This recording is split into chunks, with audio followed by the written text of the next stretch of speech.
কম্পাসের অনুপস্থিতিতে সুযোগ পেয়ে মোনালিসা ভেবেছিল আজকেই শেষ দিন, যখন সে জীবনের বিহানের আবার নিজের জায়গায় ফিরে পাবো।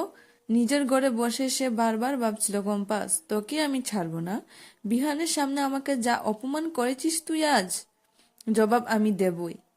তার মাথায় আগুন জ্বালিয়ে দিয়েছিল মুক্তিমাসির কথা। মুক্তিমাসি ক্রমেই তাকে উস্কে দিচ্ছিল।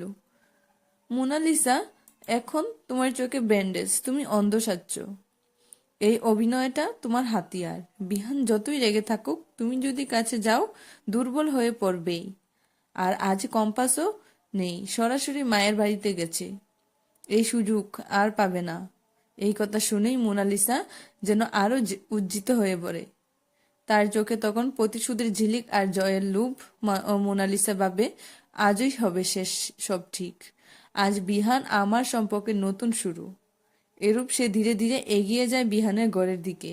রাতের অন্ধকার, খালি ঘর, তার আর মন ভরা আশা, সব মিলে দৃশ্যটা যেন নাটকীয় চূড়ান্ত পর্যায়ে। ঘরে ঢুকেই সে ডাকতে শুরু করে, কেউ আছো? বিহান কোথায়? তার কণ্ঠে ছিল উত্তেজনা, প্রত্যাশা আর একটু ভয়ও। ঠিক সেই মুহূর্তেই হুট করে সামনে এসে দাঁড়ায় বিহান। হতবাক হয়ে মোনালিসা পিছু হাঁটে। বিহানের চোখে স্পষ্ট ধরা পড়ে খুব আর ঘৃণা। সে ঠান্ডা গলায় বলে, তাহলে তুমি সব দেখতে পাও? অন্ধ হওয়ার নাটকটা করেছিলে যেটা ভেবেছিলাম। হ্যাঁ, ঠিকই ভাবছো, আজ সব ধরা পড়ে গেল।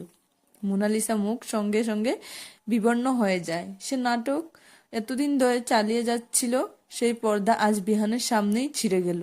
মুক্তিমাসির পরামর্শে তার মিথ্য অন্ধত্ব সব এক মুহূর্তেই প্রকাশ হয়ে গেল।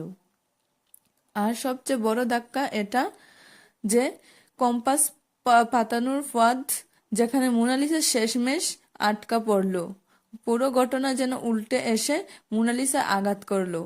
এবার কি বিহান তাকে ক্ষমা করবে? কম্পাস কি সত্যটা প্রকাশ করবে, নাকি মোনালিসা গেম এখানেই শেষ? কমেন্টে জানাও তোমার মতামত। মোনালিসার এই প্রতারণা পরিণতি কি হওয়া উচিত?